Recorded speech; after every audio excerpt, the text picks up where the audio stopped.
Hello, everyone. On behalf of the Healthy Hospital Working Group, thank you for joining us today. I would like to introduce Fiona Miller from CASCADES. We are so excited to have you here today with us. Before we begin, there is a QR code on the screen. So if you have a moment, please give it a scan. I will also pop a link in the chat if you are unable to whip out your phone. Each week we have a different prize from our sponsors to give away. This week's prize is a one-night stay at the Fairmont Royal York. And again, we will also pop the link into the chat at the end of today's presentation and bring the slide back up. If you have any questions today as we go, please feel free to type them into the chat and we will address them during the session. And without further ado, Fiona, take it away. Super. Thank you so much. It's a real pleasure to be able to speak with you today and to take up this theme of corporate responsibility, corporate social responsibility. And I want to talk about the ways in which healthcare might have a corporate responsibility to address the challenges of climate change and related ecological and indeed eco-social issues. I am a professor at the University of Toronto. I'm in the Institute of Health Policy Management and Evaluation. My scholarly interests are in health policy and health systems.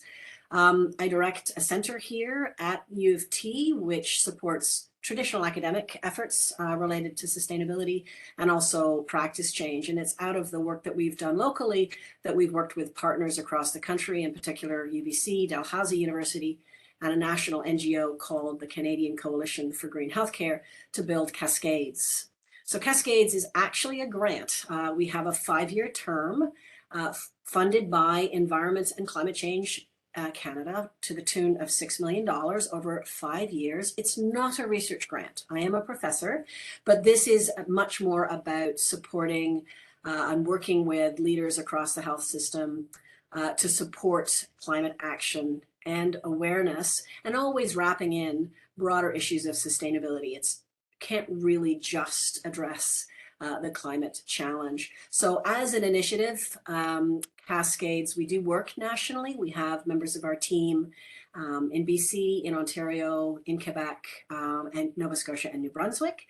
And we do work to build capacity through events like this, continuing professional development courses, resources. We also work to support practice change, really leveraging quality improvement theory, method, and infrastructure if it's a clinical practice change, and where there's a possibility for high quality and low carbon or more climate resilient healthcare or health services. And increasingly, we're engaged in pulling together some of the pan-Canadian expertise to provide more advice and policy development to support efforts across the country to move more collaboratively towards a climate resilient, low carbon and sustainable health system. And I'm happy to talk about all of that work. What I thought I would do is just start with what do we mean by corporate social responsibility, because it's actually one of those concepts that is both widely used and poorly understood. And I think there are many ways of approaching CSR, as I've cryptically placed it here. One of the common frameworks that's actually used, it's not the only one, is the triple bottom line. And I introduce it here, as you'll see, for a reason. First, the triple bottom line itself. What is it? It says that we should address 3 bottom lines in the work that we do. We should ensure that our people are cared for, and the people generally. And I think this is something that wellness professionals think a lot about as they think about the work that their organizations do. We should think about the planet, and we should think about prosperity. So one version of the triple bottom line, they all have this 3P vision. But one version of the triple bottom line is really, we'll keep doing what we do, we'll gain profit as it would be, but we'll do well as we do good things. So this is one of many courses that would help businesses to be profitable and purpose-driven. But what's interesting, and the reason why I used the triple bottom line as my way of intervening into conversations about CSR, is precisely this intervention. So John Elkington actually came up with the concept of the triple bottom line almost 30 years ago now. He coined that phrase. And then a few years ago, he intervened again, this is in the Harvard Business Review, to say, I want to do a business recall. My concept has been misused. He said, this was never supposed to be just an accounting system. It was originally intended as a triple helix of change for tomorrow's capitalism. We need to pursue breakthrough change, disruption, and asymmetric growth, i.e. some industries must shrink while others grow. So this is a different vision, and I think we will always need to think about, for CSR and other interventions, just how far we're going to either maintain the status quo and do some better along the way, or more profoundly rethink. And that tension is built into CSR, and I think it'll probably be part of our discussions. And so I do have a presentation here. I welcome your intervention. I don't think you can unmute yourself, but you can put chats in. And if any comment you want to make is sort of immediate, like I need this answered now, or that's unclear, or I disagree, then I welcome that interruption. And otherwise, I'll leave time for us, I hope, to engage at the end of this. So I never know where to start with these conversations. I don't want to start too early and I don't want to start too late, but in terms of our collective understanding of these issues. So I am going to start a little bit early, but very briefly. You all know climate change is happening. You all know that this absolutely extraordinary global effort to pull together scientific knowledge, which is the Intergovernmental Panel on Climate Change, has gone through its 6th assessment process, and the science is increasingly good. We know climate change is happening. We know that the temperature is increasing, and it's not just due to normal climate variabilities, of which there are many. This is human induced. It's anthropogenic. We are already at approximately 1.1 degrees Celsius mean global temperature increase. Canada is warming at twice the global average. And the projections from the IPCC is we will hit 1.5 by 2040. And the range, that's a point estimate, the range is 1.2 to 1.9. So there's quite a lot to do to change that. And we're already seeing the effects. And you'll all be familiar with the season of madness and chaos in British Columbia. Some of you might be coming from British Columbia. So at the top there, we have the heat dome in the summer of 2021, which achieved almost 50 degrees Celsius in one interior city, the associated wildfires, the atmospheric river, the trapped precipitation, deluge, again, climate-related shifts in the polar vortex and other such atmospheric and climate instabilities that created this tremendous flooding and the associated infrastructure damage. Why do I say that? Because all of these things affect our health. Now, climate change and greenhouse gases specifically are kind of weird. When we think about things affecting our health, we tend to think about a direct connection, a pollutant that is a toxin. That's not the issue with climate change. Greenhouse gases, I mean, don't breathe them in, don't sit there breathing only CO2 or methane, but it's really the issue for climate change is that it's moving through multiple pathways to create diverse impacts, whether that be malnutrition, cardiorespiratory disease, increased infectious diseases, particularly vector-borne, like in Southern Ontario, ticks are carrying Lyme disease. That's becoming endemic. And of course, as with all health effects, the impacts, the exposure, the vulnerability, the capacity to function and respond, these are socially and structurally mediated so that the health impacts of climate change are deeply inequitable across the globe and within our own communities, even within, different parts of an urban center. Climate change also affects our healthcare. So all of those images from British Columbia are acute shocks that increase demand. There was a spike in heat-related illnesses in the Lower Mainland in British Columbia during the heat dome. There was associated reduction in capacity. They had to stop doing all of the non-essential surgical treatment. But we're not just talking about acute shocks. These are chronic, they're cumulative and compounding. And they don't have to be an almost 50 degrees Celsius temperature increase to be the kind of heat stress that is increasing needs, particularly in more disadvantaged communities. and challenging our operations. And all of these shocks and stresses are affecting our facilities, are affecting our supply networks, are affecting our workforce, and are affecting our capacity to deliver services. And then the other part of this puzzle of healthcare's corporate responsibility with respect to climate change is this extraordinary fact that healthcare is in fact a significant polluter. So about 5% of global greenhouse gas emissions and a similar categories of other toxic pollutants. And here's an image from the Lancet Countdown of 2021, which shows that, Canada, on a per capita basis, has one of the most carbon intensive health systems in the world. Always, as a health policy person, I will say Canada is always saved from last place by our friends to the south, who have quite simply the worst health system in the world, certainly the rich one. But that image doesn't help you understand the climate and broader environmental impacts of healthcare. I think this image does. This is a beautiful and horrifying image from Dutch spatial artist Maria Koik. And she's just pulled together supplies from her surgery.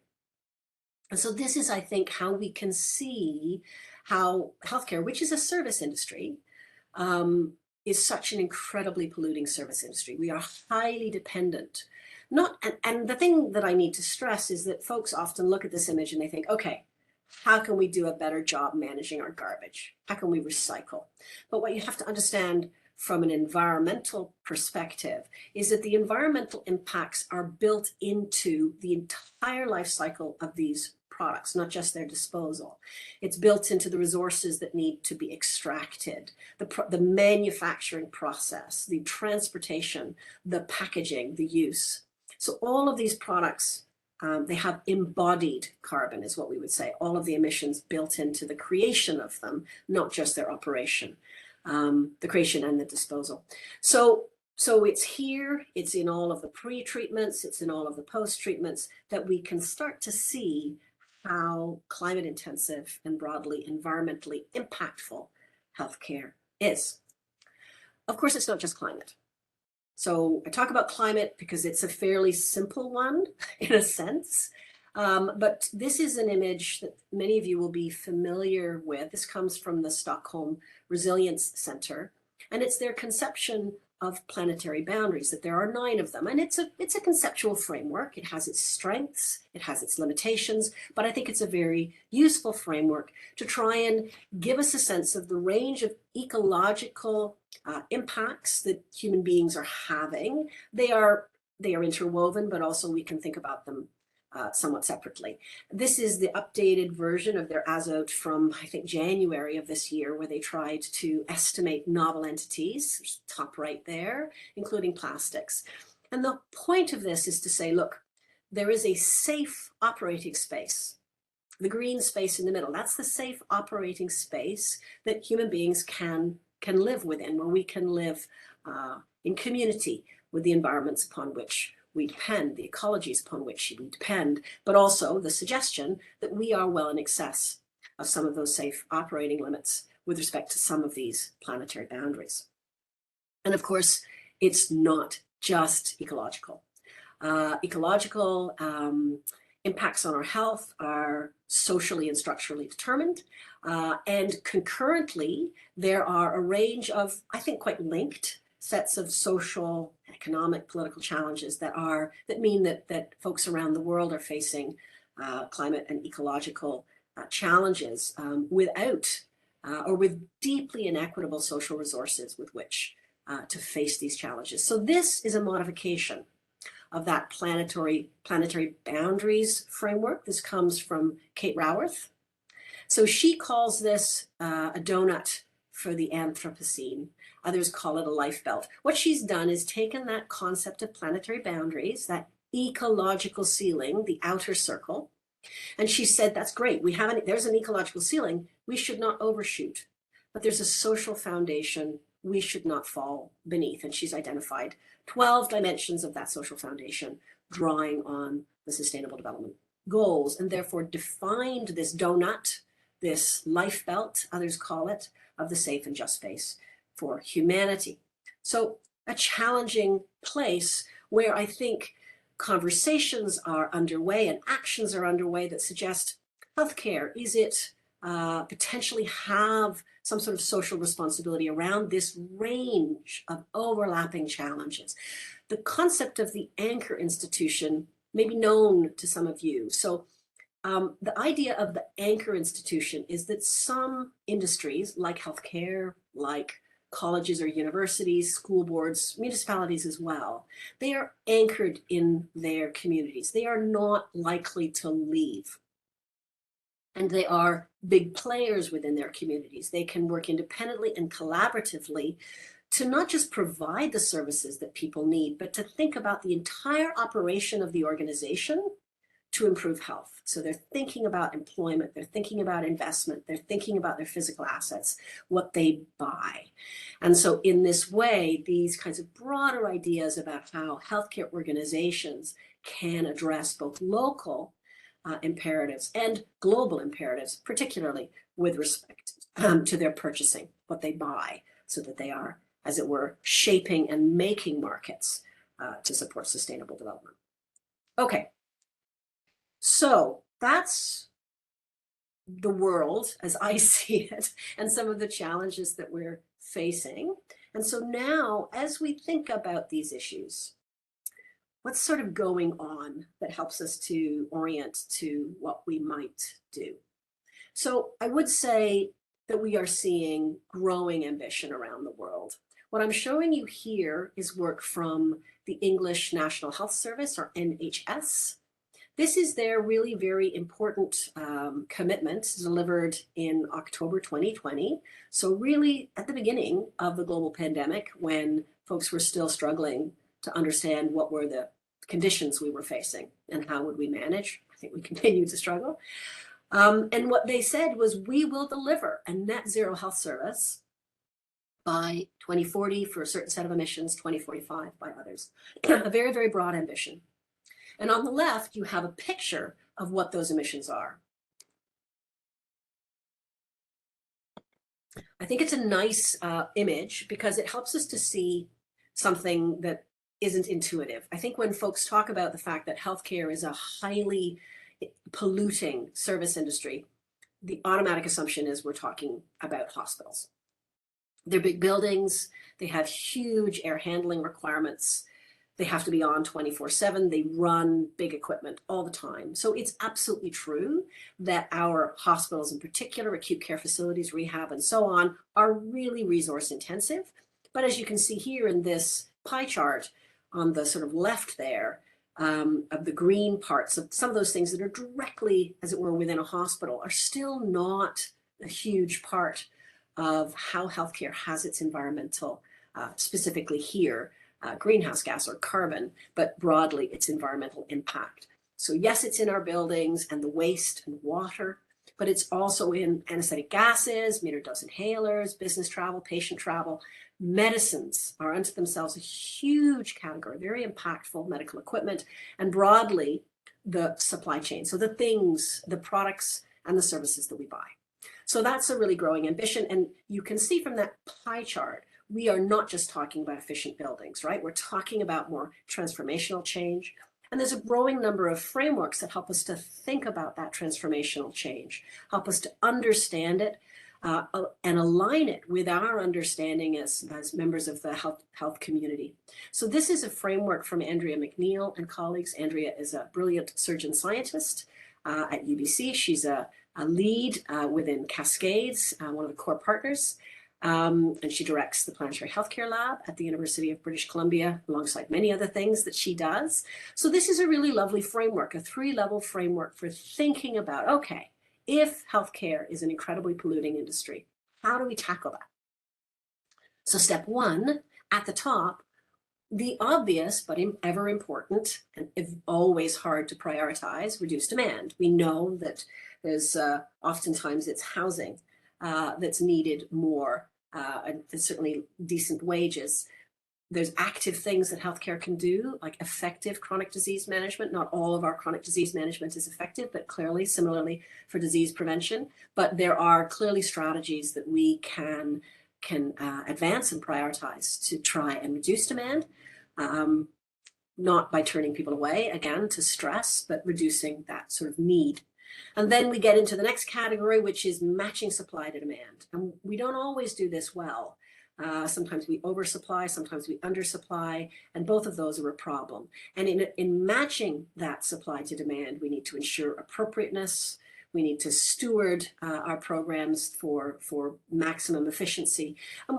And arguably, we also need to rebalance the emphasis within our healthcare systems to some of those aspects of care delivery that can be high touch, low carbon is the phrase I like to use. So primary and community care that can provide some of the health and wellness supporting services that are key to maintaining health and well-being.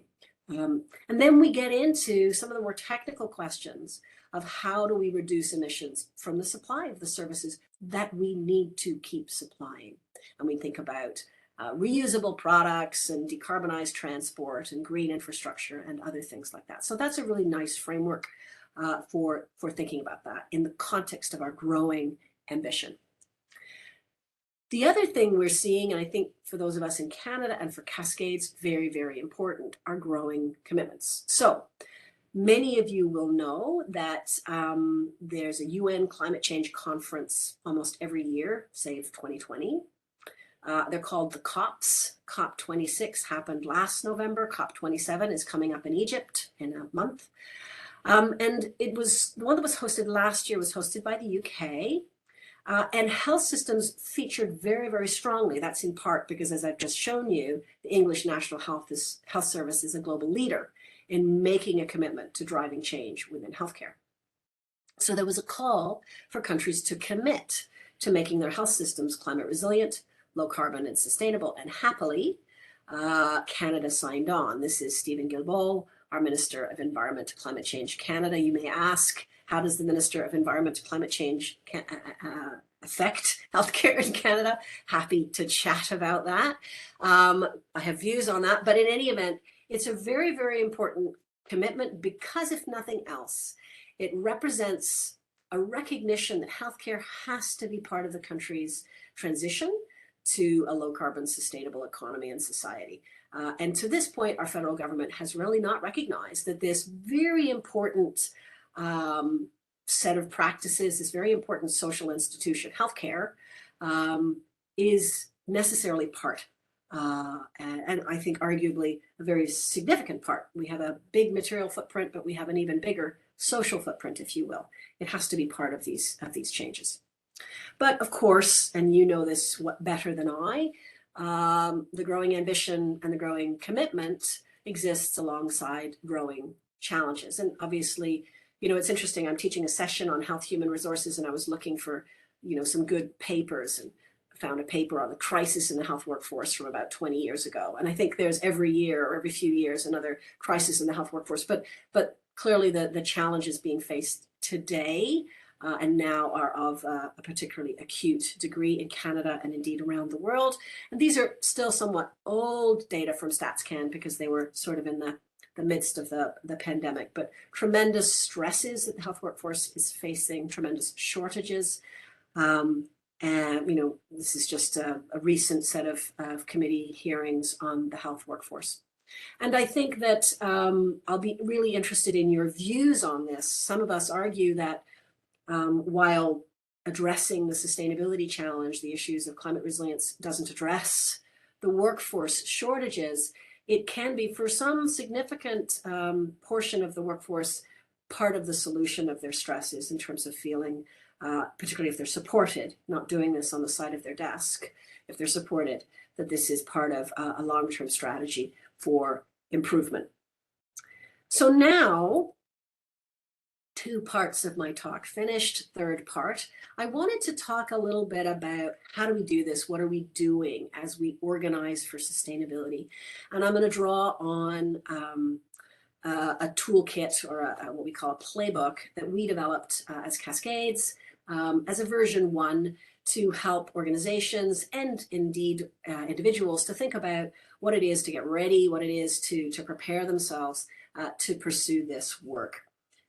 As I talk about this, I'm going to emphasize two different ways of working. So one of them is, I think, what we're doing today, in a sense, which is collaborating across organizations, across settings, to share and build knowledge and resources. And we need to do this, and we need to do more of this, because there is an extraordinary amount of expertise out there.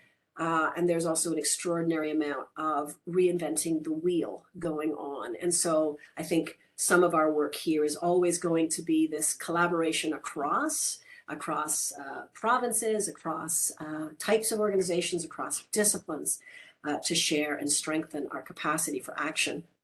But we also do need to do depth work, in a sense, vertically, within organizations, within settings, or arguably even within, a profession or a discipline, in order to figure out ways to embed this. I made a comment about perhaps, for some members of the health workforce, addressing sustainability challenges can be part of de-stressing, but only if it's not on the side of their desk. And that's a very significant challenge. So we are going to need to slowly but surely, not so slowly, build the vertical networks and the capacity within organizations, within sectors, to be able to support sustained work, not just sort of one-offs. So with that as a sort of backdrop, a few further comments on how we're organizing. And a first one that probably doesn't bear repeating is that we are going to collectively need to come to terms with why the case for change. We are going to have to reiterate this to colleagues, and sometimes to ourselves, why we're doing this, what we think we can accomplish by doing this, because we do need to stay motivated and engaged. And always, as you will know, I think probably as wellness professionals, a lot of the work we do, where I think one of the first principles of community organizing is start where folks are. So we always need to start where folks are that we're talking to and help them to understand the case for action and change. But then what do we do? So here I've just got 4 domains of concern. And what I wanted to briefly talk about was the challenge and opportunity to think about these both in a sense as distinct domains of action, where we could prioritize one, but where ultimately we do need to connect the dots. So for example, a lot of the work that we would do to reduce the climate harms of healthcare will concurrently improve its sort of nature positive. If we reduce the quantity of single-use plastic items, we are also reducing that resource extraction and those pollutants. And that is often going to be the case, but not always. We will also face issues where there are additional toxic hazards that are important not because they're particularly climate impactful, but because they are pollutants. And sometimes we will find tensions that we will need to grapple with. And in all of this, we will find that there is sometimes good evidence and sometimes less good evidence. And we need to be honest about that. And we need to figure out how to move forward while also continuing to develop our knowledge in these very important areas. Another point of both synergy and potential tension is between reducing greenhouse gases and this challenge of climate adaptation and resilience. So there has been in the recent history of sort of climate organizing, a fair bit of tension between those who say we need to reduce greenhouse gases and those who say we need to adapt to the shocks and stresses that climate change is and will continue to bring. I think we're increasingly understanding that it is a both and not an either or. We need to, the most obvious points of synergy and tension actually are for our facilities, building facilities that are both in the materials used and in their operation, reduce climate, greenhouse gases, but also are built to last. And perhaps, concepts like a passive house, so building a building in ways that make it really quite resistant to external temperature, for example. So that's both a resilience strategy and a greenhouse gas reduction strategy. But there are tensions. But we need to grapple with them, because it's not an option to try and future-proof our services without also thinking about how do we reduce the harms of those services. And finally, this fundamentally challenging concept of social sustainability, which has many, many meanings, not all of them aligned. So supporting local community development, building global supply chains that remove modern slavery, remove child labor from our healthcare supply chains. Because I can assure you that our healthcare supply chains have modern slavery, including child labor embedded within them. But all of these are the things we have an opportunity to increasingly grapple with and address. These are the domains, I think, of concern. And as we address these domains, and really across all of these domains, there are areas of activity. So some of these are going to be quite clinically oriented in terms of thinking about our care to improve patient outcomes, make care less carbon intensive, reduce the need for care, and I should say the resilience of our care. So recognizing that we are both, let's say, medication management, both reducing unnecessary prescriptions or prescription overload, but making sure people are getting the medicines they need, and then also being attentive to heat risks, to the risks that are associated with heat from certain medications that are, for example, that are not heat stable or that make the individual less able to regulate heat. And so those things are going to happen together. We can think about our facilities and estates. Those are traditional areas of sustainability expertise. But there's, I think, capacity to increase our ambition, to really think about I'm really interested in the question of trying to better connect the dots between municipalities and healthcare organizations to really redesign the cities of the future with healthcare much more intentionally integrated within it, not fortresses set apart, but integrated systems of health and social care with essential acute care and other forms of sort of facility intensive care. I think there's tremendous potential there. Procurement and supply chain, our purchasing power is enormous. About a quarter of the money that goes into a hospital goes out the back door buying goods and services. When it comes to medical products and services, quite simply, healthcare is the only buyer. So we here in Canada and around the world can individually and collaboratively transform the nature of those markets. And then we have a role to play in all of the other products and services that we buy, whether that's paper or laundry services. This is a huge lever for change. And food and nutrition is a really powerful and interesting issue. That's why we sort of pulled it out. And I think you could lump and split these areas of activity in many different ways.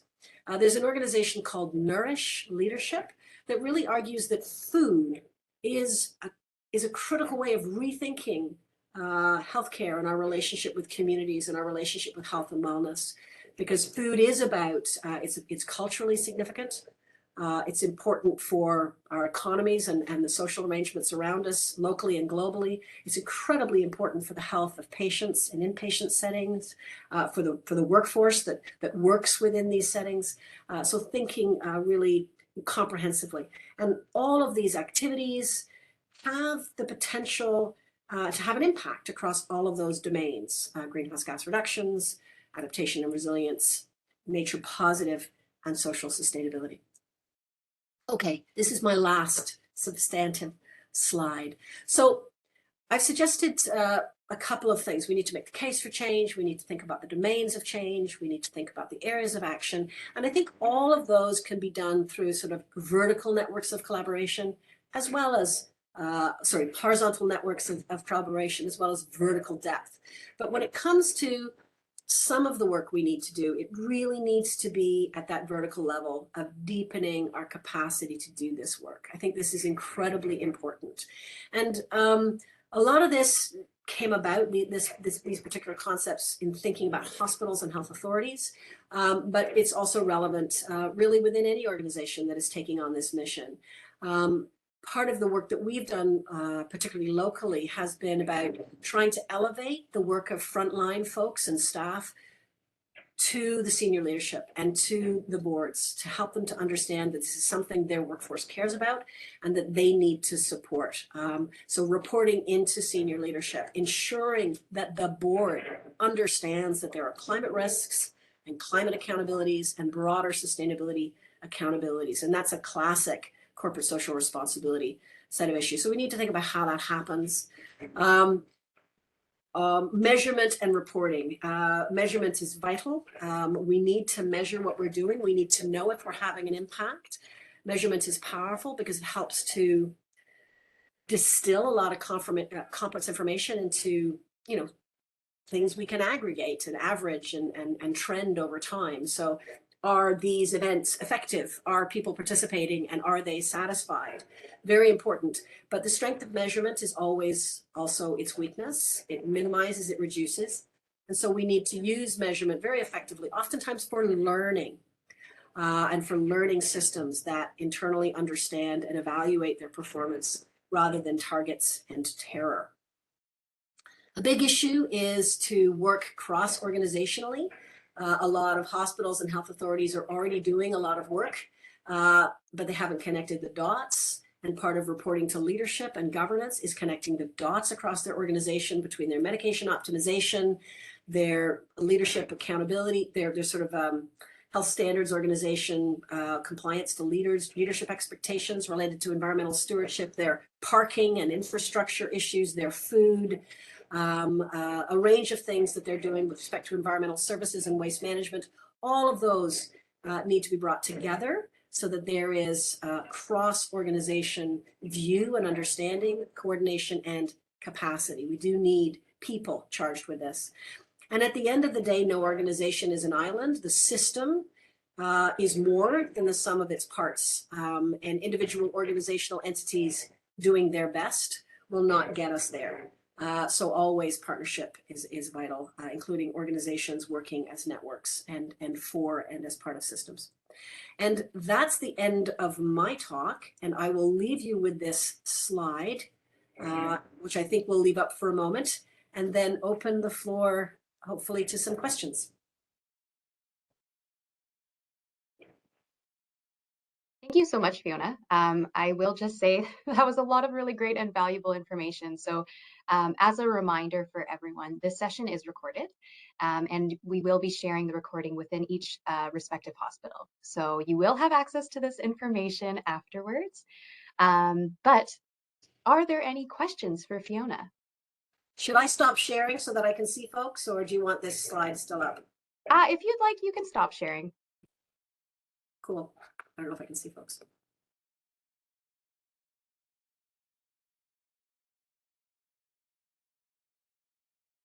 All right. I'm seeing captions. That's very, I'm happy to share my. So we have a comment just saying thank you for that wonderful presentation. And then someone else has raised their hand. We don't have the ability to unmute. So Swellen, are you able to type your question into the chat?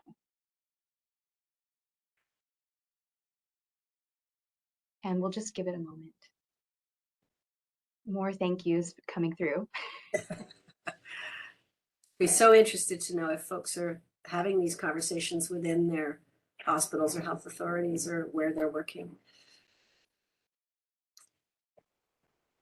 While we wait, Fiona, are you able to share a little bit more information about what you're doing or what Cascades is currently doing? Sure, absolutely. ESG is a framework for health systems. Sorry, I'll just answer that from Swalen. Environmental, social, so the ESG, environmental, social, and governance, and it seems to be particularly, and I value your thoughts, it seems to be particularly present within boards as a framework, but I'm seeing it more broadly. I'm seeing some hospitals, for example, organize their efforts as ESG efforts. I think, so there's environmental issues, there's social issues, and the governance often goes to, is this an effectively run organization, absent fraud? Is it transparent about its doings, right? That's what the G is getting at. I think every framework has its strengths and its weaknesses. The devil is always in the details. I've seen an ESG framework used recently by procurement that I think is, I'm sorry, you could probably hear all the TTC construction going on outside my window. I apologize. I've seen an ESG framework being used by procurement organizations that, in my opinion, is absolute rubbish. It's just listing a whole set of possible environmental impacts and possible social considerations and possible governance considerations. And it's basically just an invitation to say yes, yes, yes. So obviously, I think it has the potential to be an organizing framework. It's for people to rally around and understand that there are these dimensions. I think one of the nice things about G is this call for transparency and clarity. So you can have, a corporate target to net zero, but it's not science-based and it's not third-party verified, and it could readily be greenwashing rather than a meaningful commitment to change. So there's value in that, I think. But I'd value if anybody else had thoughts on the merits of these different frameworks. And while that's typed in, perhaps I'll answer on Cascades. So yeah, 3 pillars of activity. So the first is, what we try to do to support capacity development, and that would be events like this. So participating in events like this.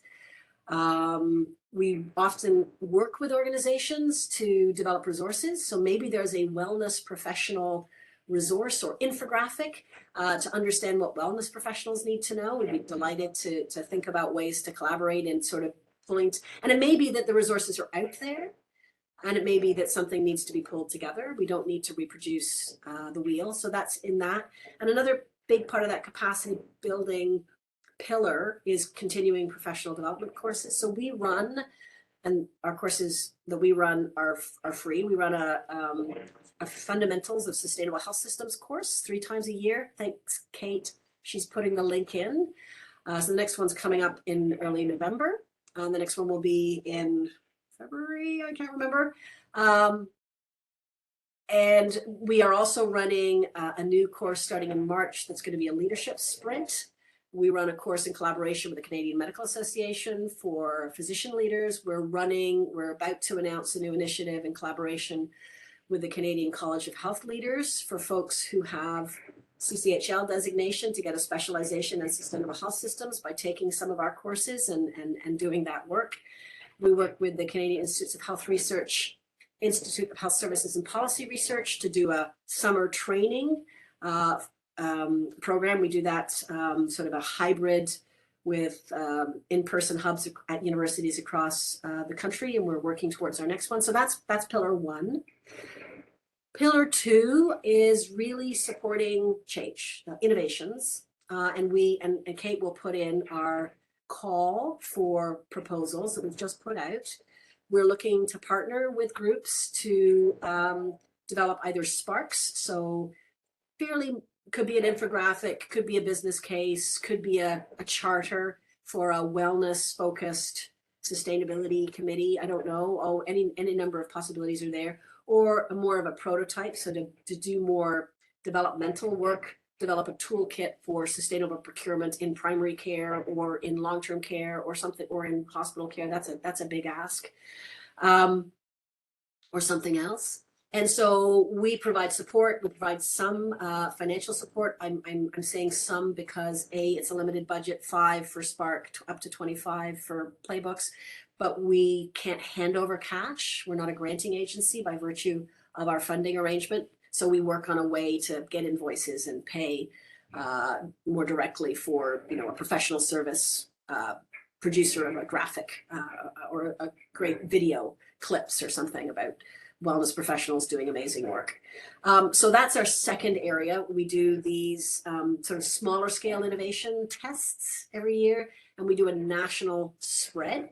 Our current national spread is on climate conscious inhaler prescribing. It's launched. We've got about 25 primary care teams across the country working very much in a quality improvement model to come together, get resources and tools, go away, PDSA in their own setting, come back, go away, come back, in order to spread this capacity and to understand what are some of the issues that are going to be faced that are different in Alberta or Northern Alberta from, the Montreal Island.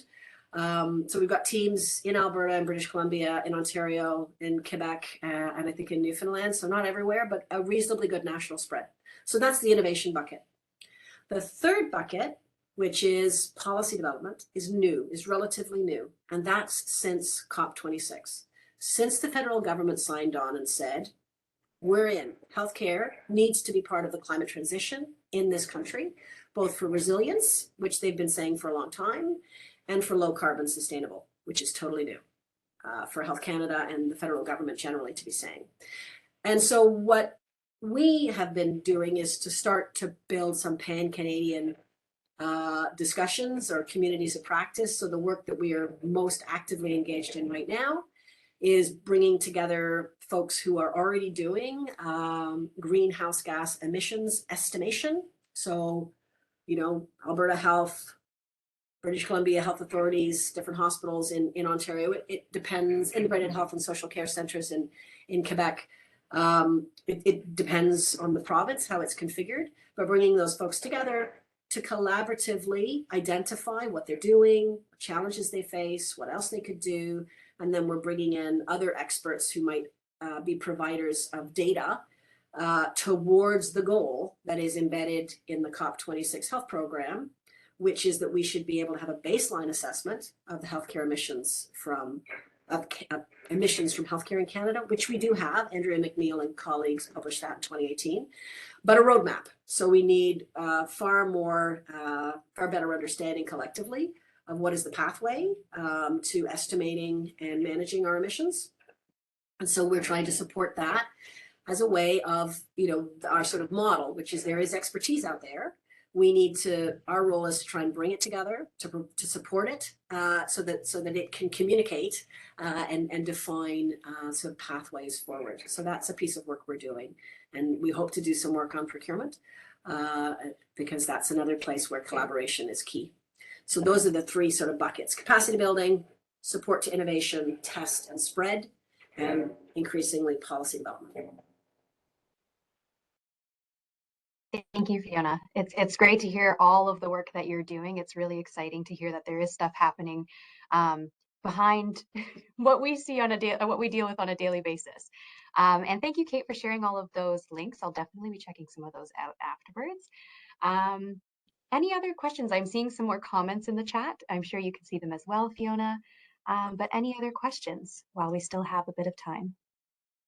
I should say that Cascades is not the only player out there. One of the things we do, for example, in engaging with Health Canada is try and work with other organizations, that many of whom have been doing this work for a long time. The Canadian Coalition for Green Healthcare has been doing this work. They're a partner with Cascades, but they continue to be an independently influential entity, and they've been doing this work for over 20 years. The Canadian Association of Physicians for the Environment, many other Canadian Association of Nurses for the Environment.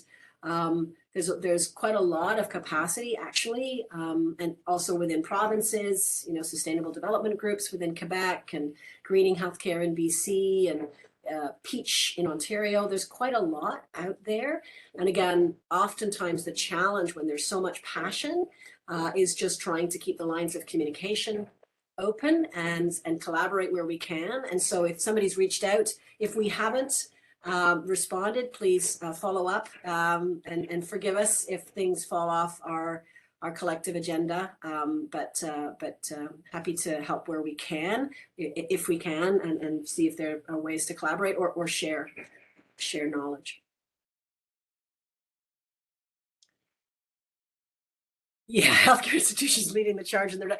You know what? I think you have to kind of look beyond Ontario. I have to say, Ontario is not the exemplar here, because we are the province that has maintained, and there are strengths to our model, clearly, independent hospital corporations, and we're trying to build integrated capacity for integrated health and social care, as many of you will know better than I, through the Ontario Health Teams. But it's places like British Columbia, everywhere else. But so BC, I think, and Quebec are farther ahead on this, in the sense that the ministries of health are engaged with sustainability. In Quebec, it's a sustainable development imperative that is longstanding. In Quebec, it's British Columbia, it's climate in particular. So BC's Climate Change Act was, I think, 2008. And so that's been pushing the public sector pretty heavily. Health authorities have been paying a greenhouse gas tax for 14 years. I don't know, sometimes it's quite significant, sometimes less so, but it's been part of their business at board level.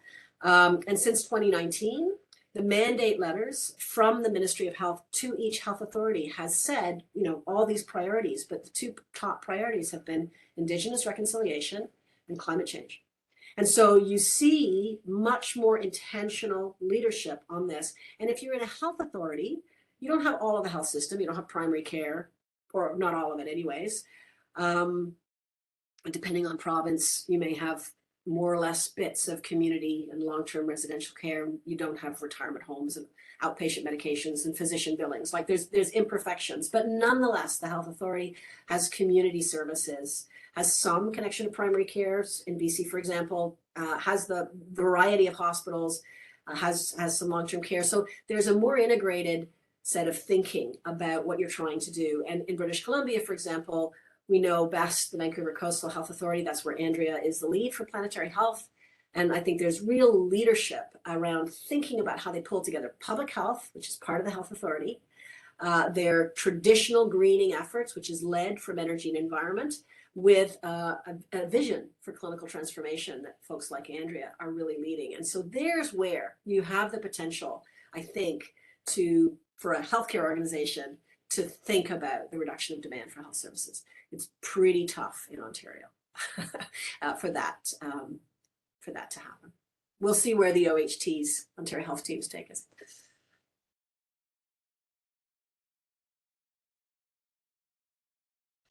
Okay. So I'm happy to share my slides, and if that would be helpful. Yeah.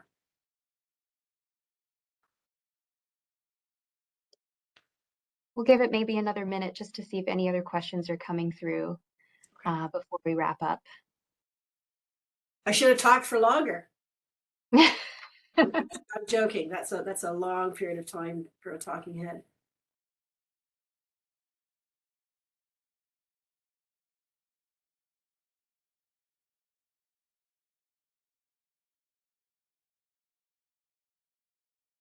All right. So thank you again, Fiona, for lending us your time. I'm really glad that we were able to do this. And again, that we do have this session recorded for anyone who wants to look back on it. And thank you as well for, being a contact for people. I'm really glad that Cascades is available, and it's really great to hear about all of the other different coalitions that are in the works as well and have been in the works for many years. If anyone would like to learn more about climate action on more of an individual level, this Friday we are hosting a Green from Home workshop from 12 to 1 with Project Neutral. Our next session this week will be on Thursday, and it's a virtual concert from the Royal Conservatory of Music. So if anyone just needs a little mental health break to enjoy some music, that will be happening from 1:45 to 2:30. If you haven't had a chance to fill out the survey, I'm just going to pop the link into the chat. So please feel free to copy it and fill it out for our one-night stay at the Royal York, the Fairmont Royal York. And thank you, everyone, for joining us today. We hope to see you again really soon.